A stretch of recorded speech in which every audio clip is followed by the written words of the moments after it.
महाराष्ट्र में वोटिंग के दौरान अंतिम लड़ाई बिटकॉइंस को लेकर हो गया है और बिटकॉइंस विवाद और कैश ऑफ वोट का मामला जोर पकड़ता जा रहा है। इस पूरे मामले की शुरुआत सुप्रिया सुले के एक वायरल ऑडियो क्लिप से हुई। इस वायरल ऑडियो क्लिप में क्या कुछ है आपको बताएंगे। उससे पहले बता दें कि सुप्रिया सुले बारामती से सांसद हैं और शरद पवार की बेटी हैं। इस बीच एक ऑडियो वायरल है। इस ऑडियो को अपने सोशल मीडिया प्लेटफॉर्म पर विनोद तावड़े ने शेयर किया है। विनोद तावड़े चुनाव से एक दिन पहले 19 नवंबर को 5 करोड़ रुपए के आरोप में फंसे हैं। चुनाव आयोग ने एफआईआर भी दर्ज कर लिया है और उसके बाद उन्होंने ही ये ऑडियो शेयर किया है। तो पहले आप ये ऑडियो सुनिए कि किस ऑडियो को लेकर विवाद हो रहा है, उसके बाद इस बिटकॉइंस की पूरी कहानी बताएंगे। Gaurav, why are you not responding to us? We need to have cash, boss. Boss Gaurav, what's happening? None of you people are responding. Don't play games with me at all. Gupta is vanished, but what happens to money then? He says all bitcoins and cash is with you. Call me or Aditi urgently. We need to have cash. Elections are going on. Boss, why don't you go ahead and cash out all the bitcoins? The prices are favorable right now, and with the elections approaching, we're going to need substantial funds. Don't worry about the inquiries. Once we're in power, we'll handle them. Amitabh भाई का किया हुआ कल बोला था ना, ऐसे माथा मस्ती मत करो। आपको बता दें कि एक तरफ सुप्रिया सुले और अपने ऊपर लगे आरोपों को खारिज कर रही हैं, तो दूसरी तरफ विनोद तावड़े ने अपने ऊपर लगे आरोपों पर सफाई दे रहे हैं। इस बीच में बीजेपी के नेता संबित पात्रा ने बिटकॉइंस विवाद की पूरी थ्योरी समझा दिया और दावा किया कि इस मामले में गवाह ने खुद आरोपी को सुप्रिया सुले और नाना पटोले के शामिल होने के बारे में बताया था। संबित पात्रा ने यह कहा कि पूरे देश के लोगों को बिटकॉइंस क्रिप्टो करेंसी को समझना चाहिए। ये बहुत ही भारी शब्द होते हैं।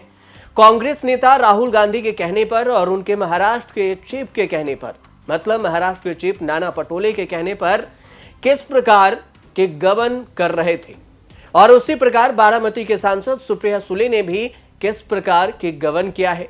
इस मामले में कई किरदार हैं जिनके आधार पर हम इन बातों को कर पा रहे हैं और उनका नाम है रविंद्र नाथ पाटिल।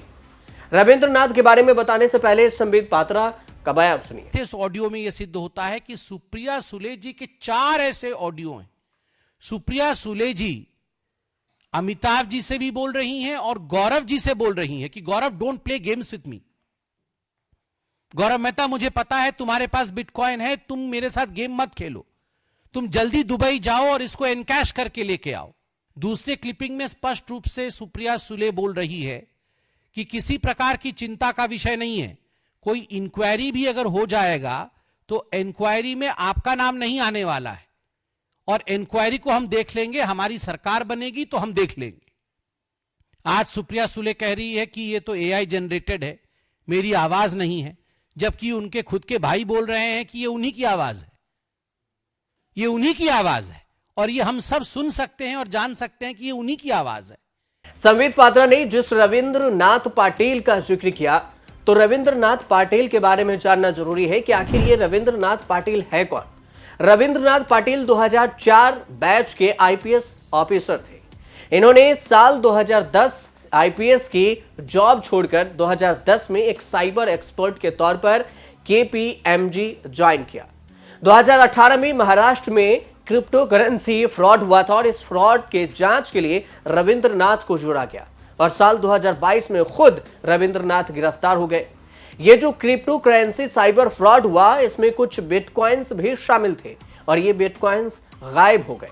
बाद में 2018 में पता चला कि ये जो क्रिप्टो करेंसी का वॉलेट मिला था, करोड़ों रुपए के बिटकॉइंस इसी में मिले थे और इस करोड़ों रुपए के बिटकॉइंस को 2 आईपीएस अधिकारी भाग्यश्री और अमिताभ गुप्ता ने हथिया लिया था और वहां नकली वॉलेट रखा था जिसमें पैसे नहीं थे, जिसकी वजह से उन्हें पुलिस ने गिरफ्तार कर लिया था। देखिए, 2018 में गेन बिटकॉइन फ्रॉड केस में अराउंड 40 एफआईआर हुए थे पूरे देश में। उसमें एक क्रिप्टो करेंसी हार्डवेयर वॉलेट जो अमित भारद्वाज से सीज किया गया था, वो वॉलेट गायब हुआ था। वो वॉलेट अमिताभ गुप्ता के इंस्ट्रक्शंस पे गौरव मेहता नाम के एक साइबर एक्सपर्ट ने गायब करवाया था। ये रिविलेशन गौरव मेहता ने खुद अपने चैटिंग में दिया है। और उस वॉलेट में सैकड़ों बिटकॉइन होंगे ऐसा अंदाज़ा है, क्योंकि जिस तरह से 50 करोड़ 100 करोड़ के बिटकॉइन एक टाइम पे बेचे गए थे। इसमें 2 आईपीएस अफसर के नाम लिए हैं गौरव मेहता ने। एक है अमिताभ गुप्ता जो पुणे के कमिश्नर हुआ करते थे एक ज़माने में, और दूसरी भाग्यश्री नवटाके जो पुणे की साइबर की डीसीपी हुआ करती थी। और उन्होंने 2 पॉलिटिशियन के नाम लिए हैं। एक है सुप्रिया सुले जो एनसीपी शरद पवार पार्टी के नेता है और एमपी है बारामती की। दूसरे है नाना पटोले जो कांग्रेस के प्रदेशाध्यक्ष है एट दिस मोमेंट। अब सवाल उठा कि गौरव मेहता कौन है, तो उन्होंने दावा किया कि रविंद्र पाटिल के जेल जाने पर साइबर एक्सपर्ट है गौरव मेहता और इन्होंने ही गवाही दी थी। गौरव मेहता इस मामले में महत्वपूर्ण किरदार हैं। उन्होंने बताया कि गौरव मेहता ने रविंद्र नाथ पाटिल को फोन कर बताया कि आपको अमिताभ गुप्ता और भाग्यश्री ने फंसाया है। बिटकॉइंस का असली वॉलेट उनके पास है और उनके ऊपर भी एक लेयर है जिसमें नेतागण शामिल हैं। उसमें सुप्रिया सुले के साथ साथ नाना पटोले भी शामिल हैं और सबूत के तौर पर सिग्नल के माध्यम से ऑडियो क्लिप भेजे और 2019 और 2024 में इस पैसे का इस्तेमाल करते रहे। बीजेपी नेता ने आगे यह भी बताया कि सुप्रिया सुले ऑडियो में कहती नजर आ रही हैं कि दुबई जाकर कैश लाने आदि बात आती है। सुप्रिया सुले इसे एआई बता रही है कि एआई जनरेटेड ऑडियो है, जबकि यह उनके भाई कह रहे हैं कि ऑडियो सही है। गौरव मेहता भी दुबई जाकर पैसा लाने की बात कर रहे हैं और इसमें भी बिग प्लेयर और गांधी परिवार के सबसे बड़ा प्लेयर है। गौरव मेहता को डर है कि अगर बिटकॉइंस का वॉलेट खत्म हो जाएगा तो इसे मार दिया जाएगा और अपनी जान को बचाने के लिए वह यह बता रही हैं। इस पूरे मामले को लेकर अब आरोप प्रत्यारोप भी जारी है और महाराष्ट्र में 2 गठबंधन के बीच में मुख्य मुकाबला भी, जिसमें इस मुकाबले में है महाविकास अघाड़ी और महायुति। ये दोनों अपने अपने दावे कर रहे हैं और सत्ता में वापसी की बात भी कर रहे हैं। इस दौरान बिटकॉइंस की बात करें तो ऑडियो क्लिप पर शिवसेना उद्धव ठाकरे जो यूबीटी के प्रमुख हैं, उन्होंने सरकार पर हमला बोला और महाराष्ट्र सरकार पर हमला बोलते हुए कहा कि बीजेपी चाहे कितना भी झूठ फैला ले, सच्चाई सामने आकर ही रहेगी। बिटकॉइंस विवाद पर देवेंद्र फडणवीस ने कहा कि अगर सुप्रिया सुले कहती हैं कि उनकी आवाज से छेड़छाड़ की गई है तो एआई से इसकी जांच की जा सकती है। इस मामले को एजेंसी भी जांच करेगी और करनी चाहिए।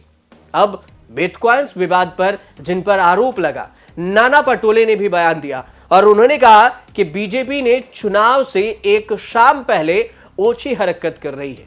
ऑडियो क्लिप में मौजूद आवाज मेरी नहीं है। मैं तो किसान हूं, मुझे बिटकॉइंस समझ भी नहीं आता और मैं मानहानि का केस करूंगा बीजेपी नेताओं पर। मैं तो किसान हूं, मुझे बदनाम नहीं करना चाहिए था। बीजेपी से कुछ उम्मीद नहीं कर सकते। और आपको यह भी बता दें कि बीजेपी ने नाना पटोले और सुप्रिया सुले पर बिटकॉइंस लेन देन में शामिल रहने का आरोप लगाया। एनसीपी के तरफ से शरद पवार हैं और उन्होंने सुप्रिया सुले के बिटकॉइन से जुड़े विवाद पर सफाई दी।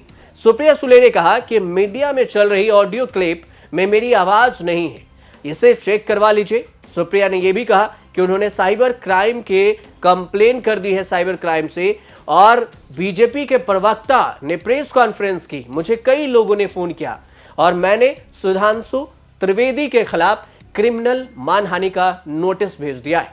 आपको वो नोटिस मिल ही गया होगा। आपको यह भी बता दें कि बीजेपी के सुप्रिया सुले और नाना पटोले पर बिटकॉइंस ट्रांजैक्शन का आरोप लगा था। अजित पवार ने इस पूरे मामले को लेकर कहा है कि इस मामले की जांच की जानी चाहिए। शरद पवार ने सुप्रिया सुले पर लगे आरोपों पर कहा कि जिस व्यक्ति ने आरोप लगाए हैं वह कई महीनों तक जेल में रहा और उस व्यक्ति को साथ लेकर झूठे आरोप लगा रही है बीजेपी।